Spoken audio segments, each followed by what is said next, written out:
بسم اللہ الرحمن الرحیم۔ دوستو السلام علیکم۔ آج میں اکیلا نہیں ہوں بلکہ میرے ساتھ ڈاکٹر سید نذیر گیلانی ہیں۔ آپ سب انہیں جانتے ہیں، یہ Jammu and Kashmir council for human rights جو لنڈن بیسڈ ایک NGO ہے، اس کے پریزیڈنٹ ہیں، اس کے بانیوں میں سے شامل ہیں۔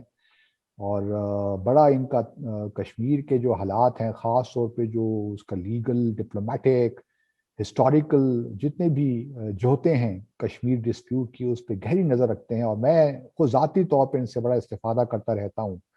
ان کے آرٹیکلز آپ پڑھتے ہیں، کالمز ان کے پڑھتے ہیں، اور کشمیر میں بڑے بے پاک طریقے سے یہ لکھتے ہیں، اور he doesn't means his words. اور اسی لیے میں نے آج ڈاکٹر صاحب کو گزارش کی ہے کہ تھوڑا سا بیٹھ کے ہم ذرا دونوں مل کے آہو فغاں کرتے ہیں، آہوزاری کرتے ہیں جو اس وقت حالات ہیں، اور دیکھتے ہیں کہ یہ کس طرح کشمیر کے معاملے کو لیتے ہیں۔ تو ڈاکٹر صاحب بہت شکریہ first of all for joining me. Thank you very much جی، آپ کا بہت بہت شکریہ۔ اچھا ڈاکٹر صاحب، 5 اگست 2019 کے بعد آپ بھی جانتے ہیں اور میں بھی جانتا ہوں کہ حالات کس ڈگر چل رہے ہیں۔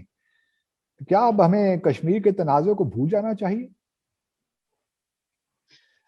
بیرسٹر صاحب، سب سے پہلے تو میں آپ کو مبارکباد دیتا ہوں اپنی طرف سے، کونسل کی طرف سے اور احباب کی طرف سے کہ آپ کی کتاب آ گئی ہے۔ تو اس تناظر میں آپ کو یہ کہوں کہ 1940 میں جب جرمنی نے قبضہ کیا فرانس پر تو اس کے 2 حصے کر دیے، اور یہاں تک کہ جو فرینچ کا موٹو تھا لبرٹی، ایکویلٹی اور فریٹرنٹی، اس کو تبدیل کیا انہوں نے ورک، فیملی اور فادر لینڈ میں۔ تو یعنی ایک نقشہ بدل دیا، نام بھی بدل دیا، پیرس کے 2 حصے بھی کر دیے۔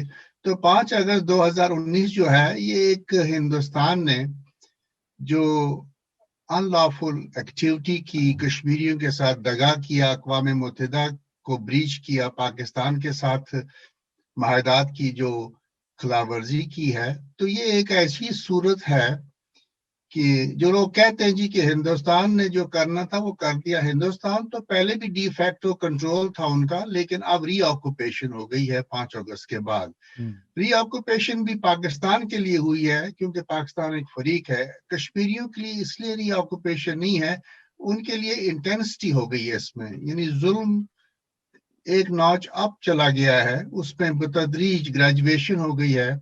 اور ورنہ جو انویلنگ کشمیری ہے، ریزسٹنس میں مصروف ہے، سیاسی، سفارتی اور عسکری، یعنی عسکریت بھی ہمارے اس میں شامل ہے اقوام متحدہ کے یا بین الاقوامی قانون کے حساب سے کہ آکوپیشن کو انڈو کرنے کے لیے جو آپ نے فورس استعمال کرنی ہے۔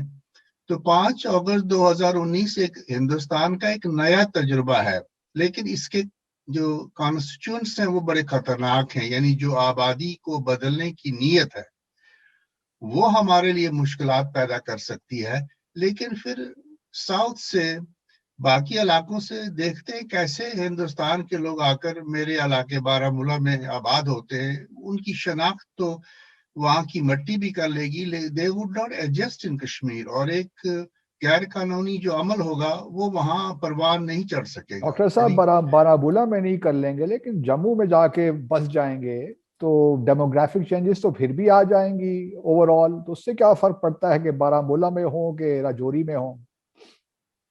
باسط صاحب، آپ تو کیا کہتے ہیں، مڈ وائف ہیں سیاسیات کی اور سفارتکاری کی، آپ کو کشمیر کے کونے کونے کا علم ہے۔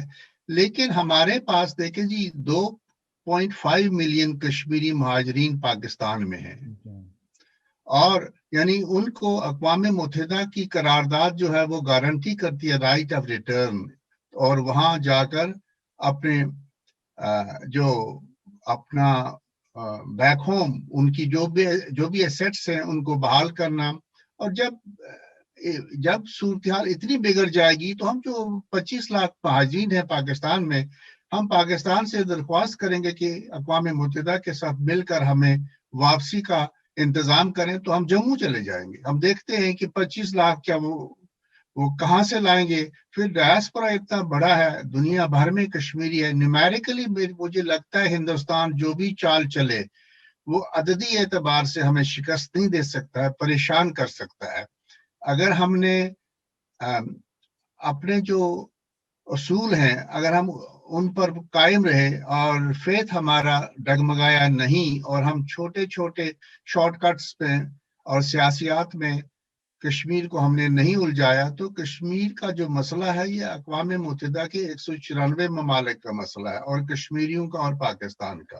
تو پاکستان ان 194 ممالک میں ممبر نیشن بھی ہے، یو این کا فریق بھی ہے، اور ہمارا ایک دوست بھی ہے۔ تو اس لیے مجھے نہیں لگتا ہے کہ جموں کا جو ڈوگرا ہے وہ ہندوستان کے شہری سے کمفرٹیبل فیل کرے گا، کیونکہ ریاست میں کشمیری ڈوگرے کا بڑا عمل دخل ہے، اور کوئی بھی آدمی اپنے علاقے کی زمین جو ہے وہ باہر سے آنے والے کے حوالے نہیں کر سکتا، اور چاہے کہ ایک ایسی صورتحال میں کہ ایک معاہدے کے تحت ہندوستان عارضی طور کشمیر میں ہے، دے آر دیئر پروویژنلی۔ اور میں بارہا کہتا ہوں کہ 15 جنوری 1948 کے بعد ہندوستان نے کشمیر کے ساتھ کیا ہوا الحاق یونائٹڈ نیشنز میں سرنڈر کیا ہے for a U N supervised vote. تو ظاہر ہے جب تک ہمیں یہ باتیں یاد رہیں گی۔ لیکن ڈاکٹر صاحب ہمیں تو یہ باتیں یاد ہیں، لیکن دیکھیے نا جو زمینی حقائق ہیں ان سے بھی آپ نظر نہیں چرا سکتے۔ کجا یہ کہ 22 فروری 1994 کی جو ریزولوشن تھی بھارت کی پارلیمنٹ کی، اس کو لے کر اتنا سخت مقدمہ بھارت نے بنایا ویزاوی پاکستان، ویزاوی کشمیری۔ اب تو بھارت نے اپنے آئین میں تبدیلیاں کر لی ہیں، اور میں نہیں سمجھتا کہ کسی بھی ضروری نہیں ہے کہ بی جے پی کی حکومت ہو، ممکن ہے کہ آج سے 10-15 سال بعد کوئی کانگریس کی حکومت دوبارہ آ جائے، تو کسی بھی پارٹی کو اب یہ اختیار ہوگا یا اتنی ہمت ان میں ہوگی کہ وہ اب آئین میں تبدیلی کر سکیں۔ تو کیا آپ سمجھتے ہیں کہ ہم پاکستانی، کشمیری، جتنے بھی ڈائسپورا ہے، آپ جیسے لوگ، we are doing enough to counter India؟ Basit صاحب یہ آپ کا بہت ہی سنہرا سوال ہے۔ ہندوستان نے جو کیا ہم نے اس کا جواب 5 اگست 2019 سے لے کر آج تک بالکل نہیں دیا، جس کو کہتے ہیں انگریزی میں پروپورشنیٹ اور پوائنٹڈ۔ وہ بالکل یہ جواب نہیں ملا ہندوستان کو۔ یہاں تو ہندوستان بالکل کمفرٹیبل ہے۔ ہم نے ہندوستان کو واک اوور دیا ہے 5 اگست 2019 کے بعد، اور صرف سڑکوں پر تھوڑا سا شور شرابہ کرتے ہیں، کہیں پارلیمنٹ میں ہماری کمیٹی تھوڑا سا کسی کشمیری کو بیچارے کو جس کو کشمیر کے سپیلنگ بھی نہیں آتے ہیں اس کو کہتے ہیں ہمیں بریف کرو۔ تو سوال یہ ہے کہ آپ نے لمحے موجود میں جو چیلنج ہے اس کا جواب دینا ہے۔ جب آپ جواب ہی نہ دیں 5 اگست 2019 سے لے کر آج کی تاریخ تک، پاکستان نے اقوام متحدہ کی قراردادوں کے مطابق، کشمیر اور ہندوستان کے درمیان معاہدوں کے مطابق، ہندوستان اور پاکستان کے درمیان معاہدات کے مطابق، پاکستان نے ابھی ہندوستان کو چیلنج نہیں کیا۔ ہندوستان بالکل آرام سے اس کی گاڑی سڑک پر ہے، ہم نے اس کے راستے میں نہ تو چیک پوسٹ کھڑی کی ہے، نہ اس کا پرمٹ چیک کیا ہے۔ We have allowed India an easy walk over. تو یہ تو بالکل درست ہے، اگر صورتحال یہی ہے تو مشکلات بہت پیدا ہوں گی۔ لیکن پھر اس سے باسط صاحب ایک بڑا جو المیہ ہے وہ یہ ہے کہ کشمیریوں اور پاکستان کے درمیان بھی تھوڑا شک و شبہات کہ وہ جو کہتے ہیں ایلیمنٹ سامنے آ رہے ہیں۔ کشمیری یہ سوچ رہے ہیں کہ اقوام متحدہ کی تمام قراردادوں کو اس نے طاق پر رکھ دیا ہے، 370 اور 35A کو چھوڑ دے، وہ انٹرنل ایک مسئلہ ہے۔ لیکن جو بین الاقوامی سطح پر ہندوستان پابند ہے کہ وہ کشمیر کی اسمبلی میں کوئی تبدیلی نہیں لائے گا، اس نے وہاں کا آئین بدل دیا، وہاں کی اسمبلی کو ڈسبینڈ کر دیا، یعنی کہ وہاں کے قانون کو پشتری قانون کو 2 حصوں میں تقسیم کر دیا، لداخ کو الگ کر دیا اور لداخ کو الگ کیا۔ باسط صاحب جو 30 مارچ 1951 کی قرارداد ہے اس میں تنبیہ ہے، کوشن ہے کشمیر کی حکومت کو بھی اور انڈین گورنمنٹ کو بھی کہ آپ کوئی ایسی تحریک، کوئی ایسا عمل نہیں کریں گے جو متصادم ہوگا حق خود ارادیت اور یو این کے جو پرنسپلز لے ڈاؤن ہیں ان سے متصادم نہیں ہوگا۔ تو میں نے ابھی تک نہیں پڑھا سنا یا دیکھا کہ پاکستان میں کسی سیاسی جماعت یا حکومت نے ہندوستان کو چیلنج کیا ہو کہ جی بالکل ٹھیک ہے لیکن معاہدات کا کیا ہوگا. اور پھر اگر آپ چیلنج بھی کرتے ہیں کہ ہندوستان کا جو عمل ہے وہ حتمی نہیں ہے. فرانس نے اس پر اپنی رائے دی ہے، نیدرلینڈس نے رائے دی ہے، امریکہ نے دی ہے، چین نے دی ہے اقوام متحدہ میں قراردادوں پر. انہوں نے کہا کہ یہ پابند کرتے ہیں، یہ قاعدہ قانون بن گیا دونوں ممالک کے لیے.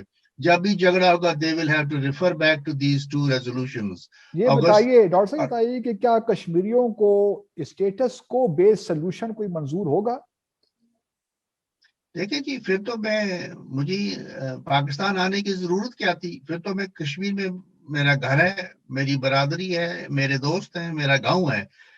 سٹیٹس کو جی اس کشمیری کے لیے ہوگا جس کا روحانی تعلق کشمیر کے ساتھ نہیں ہے، تجارتی تعلق ہے، اکنامک انٹرسٹ کوئی ہے دائیں بائیں کا، جس کو آپ کہتے ہیں پریفرل انٹرسٹ. بہت سے کشمیری ایسے ہیں جن کا مسئلہ کشمیر کے ساتھ ڈائریکٹ، جس کو کہتے ہیں انگریزی میں most immediate and direct interest نہیں ہے. اب ان کو یوز کر اسٹیبلشمنٹس کرتی ہیں، ہندوستان کی یوز کرے گی، پاکستان کی حکومت یوز کرے گی، لیکن جو کشمیری ہیں جنہوں نے وطن چھوڑا ہے اس مقصد کے لیے کہ ہماری ریاست پر ہندوستان کا ایک قبضہ ہے، اس کو انڈو کرنا ہے، وہ تو سٹیٹس کو تو مشرف صاحب بھی نہیں کرا سکے. پھر دوسری بات ہے کہ میں نے دیکھا ہے کہ آپ بہت فیتھ کے آدمی ہیں. کشمیر کے ساتھ جس نے بھی بے وفائی کی اس کا انجام اچھا نہیں ہوا. آپ پاکستان کی سیاسیات میں بھی دیکھیں، کشمیر کی بھی سیاسیات میں بھی دیکھیں، جو بھی کشمیر کے ظلم، وہاں کی ماؤں پر توڑا گیا ظلم، ان کی بے حرمتی اور بچوں، بوڑھوں، بزرگوں اور ایک نسل کی قربانی کے ساتھ جو بھی بے وفائی کرے گا وہ تاریخ کا مجرم ہوگا، وہ پاکستان کا مجرم ہوگا، وہ کشمیریوں کا مجرم ہوگا، وہ ہندوستان کے عام آدمی کا بھی مجرم ہوگا. کیونکہ عام آدمی ہندوستان نے تو کشمیریوں کو تو ہمیشہ ان کی حق خود ارادیت کی ہندوستان میں بھی حمایت ہے. لیکن یہ جو RSS کی حکومت آئی، ان کا ایک مذہبی انتہا پسندی ایجنڈا ہے اور اس پر وہ رول آن کرتے ہیں. لیکن کہتے ہیں نا جی کہ God sees truth but waits. اللہ کی جو لاٹھی ہے وہ بے آواز ہے اور وہ جب لگے گی تو بہت بری طرح لگے گی. تو اب جو ہے، اب آپ جو ڈائسپورا ہے، جو آپ نے کہا کہ 2.5 لاکھ کشمیری بھی رہتے ہیں باہر، پاکستان میں بھی رہتے ہیں، باہر دنیا بھی رہتے ہیں، تو اب کیا لائحہ عمل اختیار کیا جائے پریکٹیکلی اسپیکنگ، جس سے واقعی کچھ ایسے اسٹیپس آپ بتائیے، ہمیں سجیسٹ کیجئے جس سے واقعی کوئی ہم پریشر ڈال سکیں بھارت کے اوپر. باسا صاحب، آپ صاحب قلم بھی ہیں، صاحب کلام بھی ہیں، اور آپ کا دل کشمیریوں کے ساتھ ہمیشہ دھڑکا ہے. آپ برطانیہ میں بھی آپ نے اپنی خدمات انجام دی ہیں، ہندوستان میں بھی، تو کشمیر کو آپ بہت قریب سے جانتے ہیں. کشمیریوں کے ساتھ بے وفائی نہ کی جائے، ان کو دھوکہ نہ دیا جائے. اگر پاکستان میں تھکاوٹ آ گئی ہے حکومت میں، عام آدمی کے دل میں تو ہمارے لیے بہت محبت ہے، تو ہمیں آزاد کر دیں، ہمیں کہہ دیں جی کہ آپ آزاد ہیں آج سے، do what ever you like.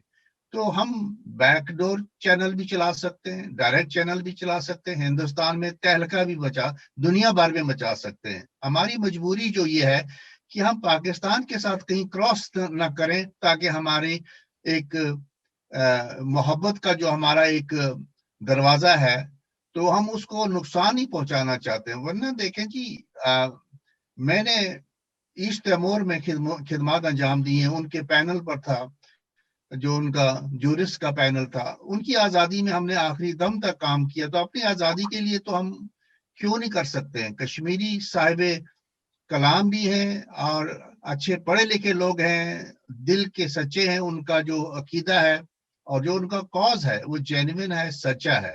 اور اس کاز میں آپ جیسے لوگ پاکستان میں اور بھی ہمیں ملیں گے، ہندوستان میں ملیں گے، برطانیہ میں ملیں گے. لیکن ہم مجبور ہو جاتے ہیں جب ہمیں ایک جعلی قسم کا کشمیری ماحول کریٹ کیا جاتا ہے سڑک پر. اس سے کشمیر کو کوئی فائدہ نہیں پہنچے گا. ہمیں کشمیر کی جو جورسپروڈنس ہے کیس کی اس کو ایکٹیویٹ اس طرح کرنا ہے کہ بھارت کی فوج کے عدد، بیہیویئر اور لوکیشن کو چیلنج کرنا ہے جس طرح یو این میں ہے.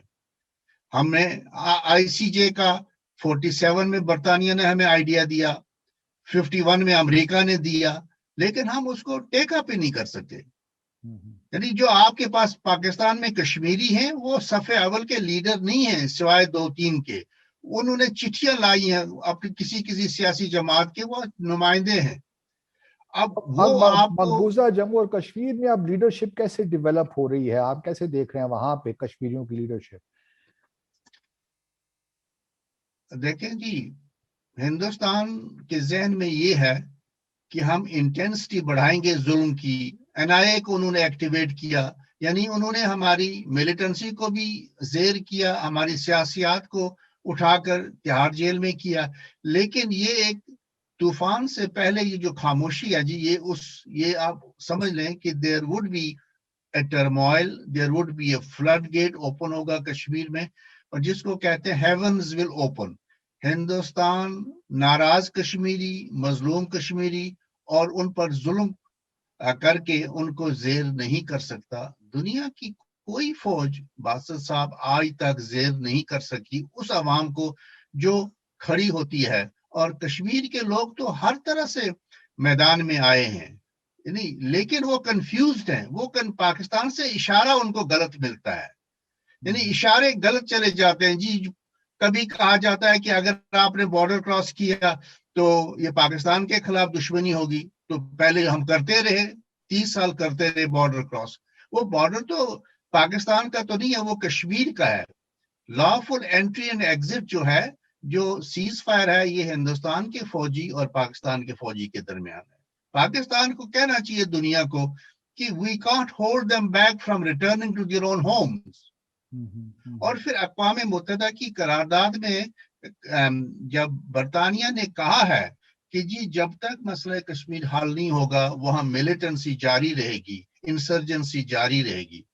یعنی میں اس پہ جانا نہیں چاہتا اس وقت. تو دوسری جو میں فائنلی آپ کو کہنا چاہتا ہوں کہ پاکستان نے یہ دیکھنا ہے کہ پاکستان نے کہا تھا اپریل مئی 1948 میں رائے شماری ہونی چاہیے، برطانیہ نے کہا تھا اکتوبر 1948 میں ہونی چاہیے، اور یونائٹڈ نیشنز نے نومبر 1951 تک کمپلیٹ کرنے کا فیصلہ کیا تھا. پاکستان یہ سوچے کہ رائے شماری جہاں رکی ہے، رکاوٹ کو دور کر سکتی ہے سیکورٹی کاؤنسل، جنرل اسمبلی، آئی سی جے، انٹرنیشنل جو ہے کورٹ آف جسٹس جو ہے. آئی سی جے میں آپ کو جانا ہوگا کہ باٹل نیکس یہ ہیں، ہندوستان کی یہ ہٹ درمی ہے، اس کو ہم کیسے نکالیں، اس سے ہم کیسے آگے جائیں. نان کمپلائنس ہندوستان ساری عمر اس پر گزارا نہیں کر سکتا. We will have to put pressure on India. اور پریشر یہ نہیں ہوگا کہ آپ ایک فارن آفس کوئی اسٹیٹمنٹ دے. اب فارن آفس بھی ہمارا جو ہے وہ بھی سیاست میں الجھ گیا. بھی عام سے 2-3 کشمیریوں کو انہوں نے آگے پکڑ کے رکھا ہوتا ہے. اور فارن آفس کو یہ ایک ایسا ادارہ ہے جس کو آپ کہتے ہیں نیشنل وزڈم ہے. ان سے ہمیں وزڈم ملنی چاہیے، ان سے ہمیں نیوٹرلٹی اور ایکوٹی ملنی چاہیے. ان کو سرکاری اور غیر سرکاری کشمیری بنانے کے اس چکر میں نہیں پڑنا چاہیے. They should act as an honorable, as a distinguished discipline of the nation. تو ہمیں بڑا فائدہ ہوگا. لیکن ہم واچ کر رہے ہیں فارن آفس میں ان دروازوں سے جن کا گزر ہے، آنا جانا ہے، تو وہ تو نا فارن آفس والوں کو بھی جو تھوڑی بہت کشمیریات آتی ہوگی وہ بھی بھول جائیں گے یا کنفیوز ہو جائیں گے. چلے گیلانی صاحب، بہت بہت شکریہ. آخر میں اقبال کے اس شعر کے ساتھ اور تمام کشمیریوں کے لیے، آپ سب کے لیے، کہ شاہین کبھی پرواز سے تھک کر نہیں گرتا، پردم ہے اگر تو نہیں خطرہ افتاد. انشاءاللہ ہم دعا گو ہیں کہ اللہ تعالیٰ کشمیریوں کا ان کا حق خود ارادیت دے، اور ہم آپ کے لیے بھی دعا گو ہیں، سب کے لیے دعا گو ہیں کہ اللہ تعالیٰ کشمیریوں کا حامی و ناصر ہو. آپ کا بہت بہت شکریہ. Thank you very much. اللہ حافظ.